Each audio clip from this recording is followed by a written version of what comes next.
Hi friends. நீங்க share மார்க்கெட்ல invest பண்றீங்களா? இல்ல ட்ரேட் பண்றீங்களா? ஒரு விஷயம் மட்டும் சொல்லுங்க. லாஸ் வரக்கூடாதுன்னு நினைக்காத இன்வெஸ்டரும் கிடையாது, ட்ரேடரும் கிடையாது. ஆனா, இங்க ஒரு முக்கியமான விஷயம் இருக்குது. மார்க்கெட்ல லாஸ் வர்றதுக்கு அந்த மார்க்கெட் மட்டுமே காரணமா இருக்காது. சில நேரம் நமக்கு தெரியாம நாமே எடுக்கிற ஒரு டெசிஷன் தான் அந்த லாஸுக்கு காரணமா இருக்கும். அதுவும் நம்மள மாதிரி பிகினரா இருக்கும்போது இது சரியா இருக்கும் போல. இன்னும் கொஞ்சம் வெயிட் பண்ணலாம். இன்னும் கொஞ்சம் வாங்கலாம். இந்த ஒரு தடவ ரெக்கவர் பண்ணலாம். அப்படிங்கிற சின்ன சின்ன காரணங்களுக்காக நெறைய மிஸ்டேக்ஸ் நடக்கும். அதனால இன்னைக்கு இந்த வீடியோல இன்வெஸ்ட்மென்ட் பண்ணும்போது அவாய்ட் பண்ண வேண்டிய மிஸ்டேக்ஸ் என்ன? ட்ரேடிங் பண்ணும்போது அவாய்ட் பண்ண வேண்டிய மிஸ்டேக்ஸ் என்ன? அப்படிங்கிறத 2யுமே இந்த வீடியோல பார்க்கலாம். அதுக்கு முன்னாடி ஃப்ரெண்ட்ஸ் நம்ம ஷேர் மார்க்கெட் பேசிக்ஸ் பற்றி நம்ம சேனலில் வீடியோஸ் போட்டுட்ருக்கோம். அந்த வீடியோஸ் போய் பாருங்கள். உங்களுக்கு பிடிச்சிருந்துச்சுன்னா லைக் பண்ணுங்கள், கமெண்ட் பண்ணுங்கள். முக்கியமாக சப்ஸ்கிரைப் பண்ணி உங்கள் ஆதரவை எனக்கு கொடுங்க. வாங்க வீடியோக்குள்ளே போகலாம். ஃபஸ்ட்டாக நம்ம பார்க்க போகிற பாயிண்ட்டு ஷேர் ப்ரைஸ் கம்மியாக இருக்குது, அதனால் இது சீப்பாக இருக்கும் அப்படின்னு நினைக்கிறது. ஒரு காமன் மிஸ்டேக் நம்ம இதுதான் பண்ணுவோம். ஒரு பிகினர் வந்து ஷேர் மார்க்கெட் வராருன்னு வச்சுக்கோங்க. அவர் வந்து 2 ஷேர பார்க்குறாரு. ஒரு ஷேரோட விலை வந்து ரூ. 50, இன்னொரு ஷேரோட விலை வந்து ரூ. 500. உடனே என்ன தோணும்? ரூ. 50க்கு ஷேர் ரொம்ப சீப்பா இருக்கு. இதில நெறைய ஷேர் வாங்கலாம். அதாவது நெறைய குவான்டிட்டி வாங்கலாம் அப்படின்னு நெனைப்போம். இது வந்து இயல்பான தாட் தான். ஆனா, இங்க தான் நாம கொஞ்சம் நிதானமா யோசிக்கணும். ஒரு ஷேரோட பிரைஸ் குறைவா இருக்கு அப்படிங்கிறதுக்காக மட்டுமே அந்த ஷேர் வந்து சீப்புன்னு சொல்ல முடியாது. ஏன்னா, ரூ. 50 ஷேர் நாளைக்கு ரூ. 25 கூட ஆகலாம். அதே டைம்ல ரூ. 500க்கு வாங்குற ஒரு ஷேர் வந்து நாளைக்கு ரூ. 600 ஆகலாம். அப்ப எது சீப்பு? இத ஷேர் பிரைஸ மட்டும் பார்த்து சொல்ல முடியாது. ஏன்னா, ஒரு கம்பெனியோட ஷேர் பிரைஸ்க்கு பின்னாடி அந்த கம்பெனியோட பிசினஸ் இருக்கு. கம்பெனி என்ன பிசினஸ் செய்யுது? அந்த பிசினஸ்ல டிமாண்ட் இருக்கா? கம்பெனி ப்ராஃபிட் சம்பாதிக்குதா? அந்த கம்பெனிக்கு கடன் அதிகமா இருக்கா?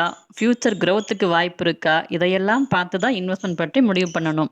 உதாரணத்துக்கு, நம்ம வீட்டுக்கு ஒரு பொருள் தேவைப்படுதுன்னு வையுங்க. அந்த பொருள் ரூ. 100க்கு கிடைக்கும், ரூ. 1000க்கு கிடைக்கும். நம்ம என்ன பண்ணுவோம்? ரூ. 100க்கு அந்த பொருள் கிடைக்குது அப்படிங்கிறதுக்காக நல்லதுன்னு சொல்லி வாங்குவோமா? அதாவது அந்த பிரைஸ மட்டும் பார்த்து வாங்குவோமா? இல்லையா? அத நீண்ட நாள் பயன்படுத்த முடியுமா? அதோட குவாலிட்டி எப்படி? அது எதுக்காக வாங்குறோம்? இதையெல்லாம் பார்த்தா வாங்குவோம் இல்லையா? அதே லாஜிக் தான் கம்பெனிக்கும். அதனால அடுத்த தடவ ஒரு ஷேர் பிரைஸ் 30 அப்படின்னு பார்த்தீங்கன்னா, வாங்கலாமா? வேண்டாமா? அப்படிங்கிறத எத பார்த்து முடிவு செய்யணும்? கம்பெனியோட ப்ராக்ரஸ பார்த்து முடிவு பண்ணுங்க. இதுதான் வந்து ஒரு பிகினர் இன்வெஸ்டர் தெரிஞ்சுக்க வேண்டிய ஃபர்ஸ்ட்டு பேசிக் டிஃபரன்ஸ். தெரியாம கிளிக் பண்ணி ஆர்டர் போடுறது. இந்த விஷயத்த சொல்லும்போது உங்களுக்கு இது ஒரு சாதாரணமா கூட தோணலாம். என்னங்க இதெல்லாமா ஒரு பெரிய இம்பாக்ட்ட ஏற்படுத்திடும் அப்டின்ட்டு. ஆனா உண்ம அது இல்லைங்க. கண்டிப்பா இம்பாக்ட்ட ஏற்படுத்தும். என்ன அப்டின்னா, நான் பொதுவா ஸ்விங் ட்ரேடிங் தான் பண்ணிட்டு இருப்பேன். அப்படி ஒரு நாள் ஸ்விங் ட்ரேடிங் பண்ணிட்டுருக்கும்போது கம்பெனி செலக்ஷன் பண்ணிட்டு, என் டார்கெட் எல்லாம் ஃபிக்ஸ் பண்ணி நான் ஆர்டர் போடக்கு வந்துட்டேன். இப்ப எவ்வளோ குவான்டிட்டி வேணுமோ போட்டு ஆர்டரும் போட்டாச்சு. ஆர்டரையும் நான் ஓகே பண்ணிட்டேன். நானும் 2 நாள் கழிச்சு பார்த்தா, அந்த ஆர்டரும் என்னோட புக்ல என்னோட ம் எ ஆப்ல இல்ல. என்னன்னு பார்த்தா, அன்னைக்கு நான் வந்து இன்ட்ராடேல கிளிக் பண்ணி வச்சிருக்கேன். அதாவது இன்ட்ராடே அப்படிங்கிறது ஒரே நாள்ல முடியறது. நான் பண்ண போறது ஸ்விங் ட்ரேடிங்கு. இந்த 2 ஆர்டர் டைப்ப பார்க்காம அவசரத்துல சிஎன்சி அதாவது டெலிவரிக்கு பதிலா இன்ட்ராடே எம்ஐஎஸ்ஸ கிளிக் பண்ணி வச்சுட்டேன். அன்னைக்கே அந்த ஆர்டர் க்ளோஸ் ஆயிருச்சு. நான் வாங்குன பிரைஸ்லேருந்து அன்னைக்கே கம்மியாகி ஒரு லாஸ்ட்ல எனக்கு அந்த ஆர்டர் க்ளோஸ் ஆயிருச்சு. இதே இம்பேக்ட் வந்து நம்ம லாங் டெர்முக்கும் வரலாம். இப்போ உங்களுக்கு ஒரு கம்பெனி புடிச்சிருக்கு. அந்த ஷேர் வாங்கி வச்சுக்கலான்னு முடிவு பண்ணிட்டீங்க. புரோக்கர் ஆப் ஓப்பன் பண்றீங்க. பை குடுக்குறீங்க. அங்க டெலிவரி, இன்ட்ராடேன்னு 2 இருக்கும். நமக்கு இன்னும் அந்த ஆப்ஷனுக்கு டிஃபரன்ஸ் புரியாம வச்சுக்கோங்க. பை பண்ண மட்டும் தெரியும். அதனால ஏதாவது ஒண்ணு செலக்ட் பண்ணிட்டு ஆர்டர் போடுறீங்க. இதுதான் இங்க தான் நீங்க அவாய்ட் பண்ணணும். ஏன்னா, நம்ம பணத்த எங்க போடுறோம் அப்படிங்கிறத காட்டிலும், எந்த டைப்ல போடுறோம் அப்படிங்கிறது முக்கியம். இப்போ இதுக்கு எக்ஸாம்பிள் பாருங்க. இந்த கம்பெனி எனக்கு புடிச்சிருக்கு. நான் வாங்கி இத நீண்ட காலம் வச்சிருக்கேன். அப்படின்னா, நம்மளோட இன்டென்ஷன் என்ன? இன்வெஸ்ட்மென்ட். அதே இது இன்னொருத்தரு, இந்த ஷேர் இன்னைக்கு மேல போகும் அப்படின்னு நெனைக்கிறேன். இன்னைக்கு வாங்கி இன்னைக்கு முடிக்கணும் அப்படின்னு நெனைக்கிறாரு. அதுக்கு பேரு இன்ட்ராடே ட்ரேடிங்கு. 2மே பை தான் பண்ணணும். ஆனா 2ஓட பர்ப்பஸ் வேற. அதனால ஆர்டர் போடும்போது, இப்ப நான் என்ன செய்ய போறேன் அப்படிங்கிறத ஃபர்ஸ்ட்டு புரிஞ்சுக்கணும். அதுக்கப்புறம் அது நான் எதுல போடுறேன் அப்படிங்கிறத தெளிவா பார்க்கணும். ஏன்னா, பேசிக் கிளாரிட்டி இல்லாம கிளிக் பண்ணோம்னா, நம்ம ஆர்டர் மாறுறக்கு வாய்ப்பு இருக்கு.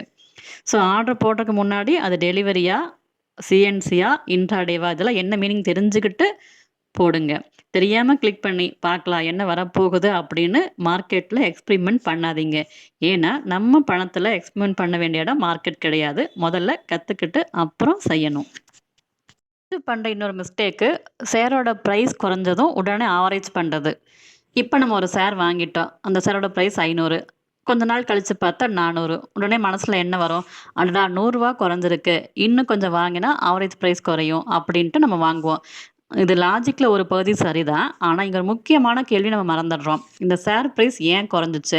அத தான் ஃபர்ஸ்ட்டு பார்க்கணும். மார்க்கெட் முழுசா கரெக்ஷன்ல இருக்கா? இல்ல அந்த செக்ஷன்ல அந்த செக்டார்ல பிரச்சனை இருக்கா? இல்ல கம்பெனிக்குள்ளேயே ஏதாவது ப்ராப்ளம் வந்திருக்கா? அப்படின்னு இது தெரியாம ஆவரேஜ் பண்ணக்கூடாது. ஒரு எக்ஸாம்பிள். நம்ம வந்து ரூ. 500க்கு ஒரு 10 ஷேர் வாங்குறோம்.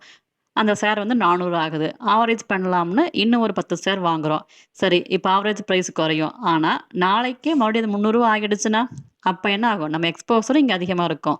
முதல்ல 10 ஷேர் தான் வாங்கணும். இப்போ 20 ஷேர் ஆயிருச்சு. அதாவது பிரைஸ் குறைஞ்சதோட நம்ம போடுற பணமும் அதிகமாச்சு.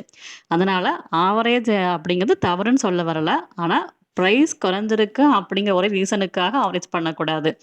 நீங்க இந்த கம்பெனி ஏன் வாங்குனீங்க? அந்த ரீசன் இன்னும் இருக்கா? பிசினஸ் இன்னும் நல்லா இருக்கா? நம்ம ஒரிஜினல் எக்ஸ்பெக்டேஷன் இன்னும் வேலிடா இருக்கா? அதெல்லாம் பார்த்த பிறகு தான் ஆவரேஜ் பத்தி யோசிக்கணும். பிரைஸ் குறைஞ்சு அப்படிங்கிறது ஒரு சிக்னல் தான். அது மட்டும் ஒரு ரீசன் கிடையாது. இதையும் செக் பண்ணி இப்ப நம்ம நெக்ஸ்ட் பார்க்க போறது நம்ம மனசோட ஒரு இன்ட்ரஸ்டிங் பிஹேவியர். அதாவது ப்ராஃபிட் வந்தா செல்லு, லாஸ் வந்தா ஹோல்டு. இதுக்கு ஏன் அப்படின்னா, ஒரு ஷேர வந்து ரூ. 500க்கு வாங்கிட்டோம். இப்ப அது ரூ. 550 போயிருச்சு. உடனே சூப்பர் இந்த ஷேர் ரூ. 550க்கு போயிருச்சு. செல் பண்ணிடலாம் அப்படின்னு செல் பண்ணுவோம். அதே இன்னொரு ஷேர் வந்து ரூ. 500.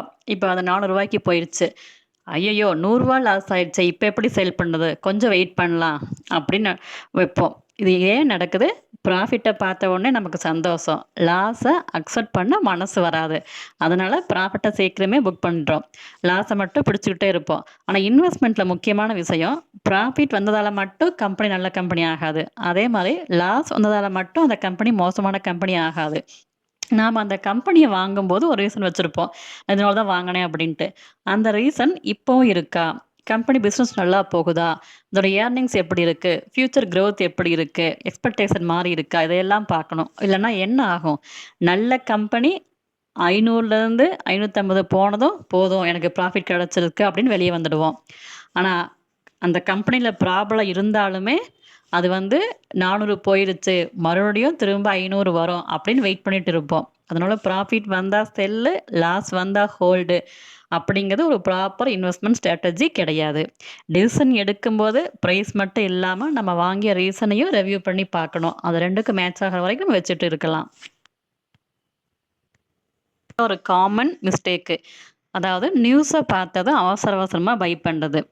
இப்ப காலைல ஃபோன் எடுக்கிறோம். ஒரு நியூஸ் வருது. ஒரு கம்பெனியோட பேர சொல்லி, அந்த கம்பெனிக்கு மிகப்பெரிய ஆர்டர் கிடைச்சிருக்கு அப்படின்ட்டு. ஸோ அதனால என்ன ஆகும்? அந்த கம்பெனியோட ஷேர் பிரைஸ் வந்து மேல போயிட்டுருக்கும். நமக்கு உடனே என்ன தோணும்? அடடா! இப்ப வாங்கலன்னா, அத ரொம்ப மிஸ் பண்ணிடுவோம். அப்படிங்கிற அந்த ஃபீலிங்ல நம்ம என்ன பண்றோம்? போய் அந்த கம்பெனிய ஒரு ரூ. 600க்கு வாங்கன்னு வச்சுக்கோங்க. கொஞ்ச நேரம் கழிச்சு பார்த்தா, அது 580 ஆயிருக்கும். அப்புறம் 560 ஆயிருக்கும். இப்ப நமக்கு கன்ஃப்யூஷன் ஆகும். என்ன இது?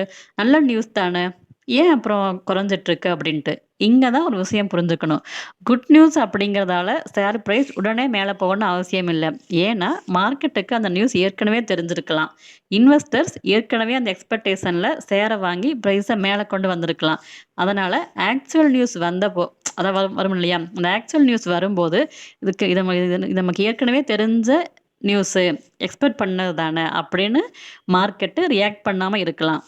அதனால ஒரு நியூஸ பார்த்தது குட் நியூஸ்னா பை அப்படின்னு ஓடக்கூடாது. முதல்ல அந்த நியூஸ் என்ன? கம்பெனிக்கு உண்மையிலேயே எவ்வளோ பெனிஃபிட் அந்த நியூஸ்னால? அது எப்ப கம்பெனியோட ரிசல்ட்ல ரெஃப்ளெக்ட் ஆகும்? இந்த பிரைஸுக்கு இப்ப வாங்குறது சென்சிபிளா? அப்படின்னு யோசிச்சு பார்க்கணும். நியூஸ பார்த்த உடனே ரிசர்ச் பண்ணலாம். ஆனா, உடனே போய் பை பண்ணக்கூடாது. இன்வெஸ்ட்மென்ட்ல அவசரம் கண்டிப்பா தேவையில்ல. இத கொஞ்சம் யோசிச்சோம்னாலும் லாஸ் அவாய்ட் பண்ணலாம். இதுவரைக்கும் இன்வெஸ்ட்மென்ட் மிஸ்டேக்ஸ் பார்த்தோம். சில மிஸ்டேக்ஸ் என்னன்னு பார்த்தோம். இப்ப அதே ஷேர் மார்க்கெட்ல ட்ரேடிங் பண்ணும்போது என்ன நடக்குது அப்படிங்கிறத பார்க்கலாம். ட்ரேடிங்ல ஒரு முக்கியமான டிஃபரன்ஸ் இருக்கு. ஏன் அப்படின்னா, இன்வெஸ்ட்மென்ட் டெசிஷன் எடுத்துட்டு அத ரிவ்யூ பண்ணக்கு கொஞ்சமாவது டைம், அதாவது 1 நாளு, 2 நாளு, 1 மாசம் அப்படி டைம் கிடைக்கும். ஆனா ட்ரேடிங்ல பிரைஸ் வேகமா மூவ் ஆகும். அதனால வந்து டெசிஷனும், பிளானும் முன்கூட்டியே இருக்கணும். ஓகேங்களா? அது என்ன அப்படிங்கிறது இப்ப பிராக்டிகலா பார்க்கலாம். அடுத்து ட்ரேடிங்கில நடக்கிற இந்த மிஸ்டேக்ஸ பார்க்கலாம். என்ட்ரி தெரியும், எக்ஸிட் தெரியாது.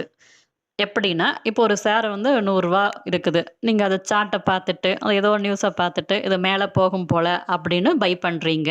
பை பண்றதுக்கு முன்னாடி வேற எதுவுமே யோசிக்கல. இப்ப அந்த ஷேரு 95 வந்துருச்சு. அப்ப என்ன பண்ணலாம்? கொஞ்சம் வெயிட் பண்ணலாம். 90 கொஞ்சம் வெயிட் பண்ணலாம்.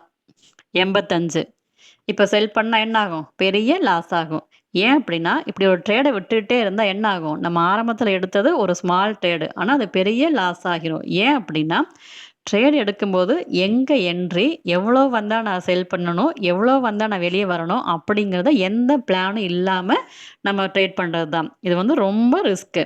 ஸோ இந்த ரிஸ்க் மேனேஜ்மெண்ட்ட புரிஞ்சுக்காம நம்ம ட்ரேட் எடுக்கவே கூடாது. என்ட்ரிக்கு முன்னாடியே கண்டிப்பா பிளான் வச்சிருக்கணும். இது பண்ணதங்காட்டி நெறைய லாஸ் வருது. பாயிண்ட் வந்து ஸ்டாப் லாஸ தொடர்ந்து தள்ளிட்டே போறது. இப்ப ஃபர்ஸ்ட்டு பார்த்த பாயிண்ட்ல எந்த பிளானுமே இல்லாம நம்ம லாஸ் தள்ளிட்டே போனோம். ஆனா, இப்ப செகண்ட் பார்த்தீங்கன்னா, ஒரு பிளான் பண்ணிட்டோம். ஒரு ஸ்டாப் லாஸ செட் பண்ணிட்டோம். ஆனா, இத தள்ளிட்டே போனா என்ன ஆகும்னு பார்க்கலாம். இப்போ ஒரு ட்ரேட் எடுக்கிறோம். இப்போ ரூ. 95 ஸ்டாப் லாஸ் வச்சிருக்கோம். பிரைஸ் 95 வந்துருச்சு. இன்னும் கொஞ்சம் வெயிட் பண்ணலாம். ஸ்டாப் லாஸ 92க்கு மாத்துவோம். அதுவும் வந்துருச்சு. இங்கேருந்து ரிவர்ஸ் ஆகலாம் அப்படின்ட்டு 88க்கு வச்சிருப்போம். மீண்டும் என்ன பண்ணுவோம் மறுபடியும் மாத்துவோம். இப்படி ஸ்டாப் லாஸ தள்ளிக்கிட்டே போனா என்ன ஆகும்? நம்ம ஆரம்பத்தில நம்ம அக்செப்ட் பண்ணிருக்க அமௌண்ட் வந்து ரூ. 500 இருக்கும். இப்ப அது என்ன இருக்கும்? ரூ. 1500 மாறியிருக்கும். இங்க மார்க்கெட் நம்ம ஏமாத்தல. நாம தான் நம்ம பிளான மாத்திக்கிட்டே போறோம். ஸ்டாப் லாஸ் அப்படிங்கிறது லாஸ் வராம தடுக்கும் மேஜிக் பட்டன் கிடையாது. லாஸ் வந்தா அது ஒரு குறிப்பிட்ட அளவுக்குள்ள வச்சிருக்க உதவுற ஒரு ரிஸ்க் கண்ட்ரோல் பட்டன் அவ்வளோதான். அதனால ஸ்டாப் லாஸ் வச்சிருந்தா அத ஃபாலோ கண்டிப்பா பண்ணணும். ஒவ்வொரு தடவையும் இன்னும் கொஞ்சம், இன்னும் கொஞ்சம் அப்படின்னு தள்ளிட்டே போனோம்னா, ஸ்மால் லாஸ் கடைசியில பெரிய பிக் லாஸா வந்து நமக்கு ரொம்ப கஷ்டமாயிடும். அடுத்து இருக்கிறதுலயே மிக மோசமான சிச்சுவேஷன் இதுதான். அதாவது லாஸ் வந்ததும் உடனே ரெக்கவர் பண்ண நினைக்கிறது. இப்போ ஒரு ட்ரேட் எடுத்தாச்சு. அதில ரூ. 500 லாஸ் ஆயிருச்சு. உடனே மனசு என்ன பண்ணும்? இதில ரூ. 500 லாஸ் ஆயிருச்சு. அடுத்த ட்ரேட ரெக்கவர் பண்ணலாம். அப்படின்ட்டு அடுத்த ட்ரேட் எடுப்போம். அதில ரூ. 700 லாஸு. இப்ப என்னாச்சு? ரூ. 1200 போயிடுச்சு. இப்ப எப்படியோ ரெக்கவர் பண்ணணும். அப்படின்னு என்ன பண்ணுவோம்? ஏற்கனவே போட்ட சின்ன குவான்டிட்டிய விட அதிகமான குவான்டிட்டி. அதாவது ரூ. 1200 திரும்ப எடுக்கிறதுக்கு குவான்டிட்டி அதிகமா போடுவோம். இதுதான் வந்து டேஞ்சரஸ் ஸ்டேஜ். ஏன் அப்படின்னா, இப்ப நம்ம மார்க்கெட்ட அனலைஸ் பண்ணி ட்ரேட் எடுக்கல. நம்ம பழைய லாஸ ரெக்கவர் பண்ணணும் அப்படிங்கிற கோபத்துல ட்ரேட் எடுக்கிறோம். இந்த மைண்ட் செட்ல எடுத்த ட்ரேடு நல்ல செட்டப் இல்லாம இருக்கும். அப்ப என்ன ஆகும்? ரிஸ்க்கும் அதிகமா இருக்கும். அதனால லாஸ் வந்ததும் உடனே அடுத்த ட்ரேட் எடுக்கணும் அப்படிங்கிற அவசியம் கிடையாது. சில நேரம் பெஸ்ட் டிசிஷன் என்ன தெரியுமா? இன்னைக்கு இது போதும் அவ்வளவுதான். மார்க்கெட் நாளைக்கும் இருக்கும். நாளைக்கு பார்த்துக்கலாம் அப்படின்ட்டு அந்த ட்ரேட அங்கேயே குளோஸ் பண்றது தான் பெஸ்ட் வழி. நம்ம பார்க்க போறது, ஒரு ட்ரேட் மிஸ் ஆனதும் அத விடாம, அத கன்டினியூவா சேஸ் பண்றது. இந்த பாயிண்ட் வந்து ஆல்மோஸ்ட் எல்லாருக்குமே ஒரு டைம்ல நடந்திருக்கும். அதாவது ட்ரேடிங்ல இருக்க எல்லாத்துக்குமே இது கண்டிப்பா ஒரு டைமாவது நடந்திருக்கும். என்னன்னா, ஒரு ஷேர் 100 நம்ம செட்டப்லாம் பார்த்துட்டு இருக்கோம். என்ட்ரி எடுக்கல. அது 105 ஆயிடுச்சு. 108 ஆயிடுச்சு. 110 ஆயிடுச்சு. இப்ப நமக்கு என்ன தோணும்? அடடா! போயிடுச்சே அப்படின்னு தோணும். அந்த அந்த ஃப்ரஸ்ட்ரேஷன்ல, அந்த ஒரு டென்ஷன்ல என்ன பண்ணுவோம்னா, 110க்கு பை பண்ணுவோம். வாங்குன உடனே அந்த ஷேர் என்ன ஆகும்? 105க்கு வரும். இப்ப என்ன ஆச்சு? 100ல கிடைக்க வேண்டிய ஷேரு என்ட்ரிய நம்ம மிஸ் பண்ணிட்டோம். அத அக்செப்ட் பண்ணாம, பிரைஸ் வேகமா போறத பார்த்துட்டோம். நாமும் அதுக்கு பின்னாடி ஓடி போய் என்ட்ரி எடுக்கிறோம். இதான் வந்து சேல்ஸிங். ஒரு ட்ரேடு மிஸ் ஆனா, அது லாஸ் கிடையாது. நம்ம பணம் எதுவும் போகல. ஆனா, அந்த மிஸ் ஆன ட்ரேட பிடிக்கிறதுக்காக அவசரப்பட்டு என்ட்ரி எடுக்கிறோம். எங்க போய் எடுக்கிறோம்? தப்பான என்ட்ரி எடுக்கிறோம்.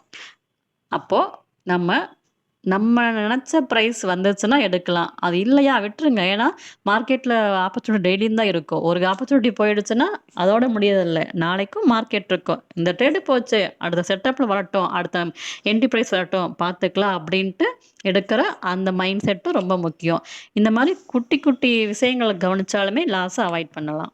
ஸோ, ஷேர் மார்க்கெட்ல லாஸ் வராதுன்னு யாராலயும் உறுதியா கேரண்டி கொடுக்க முடியாது.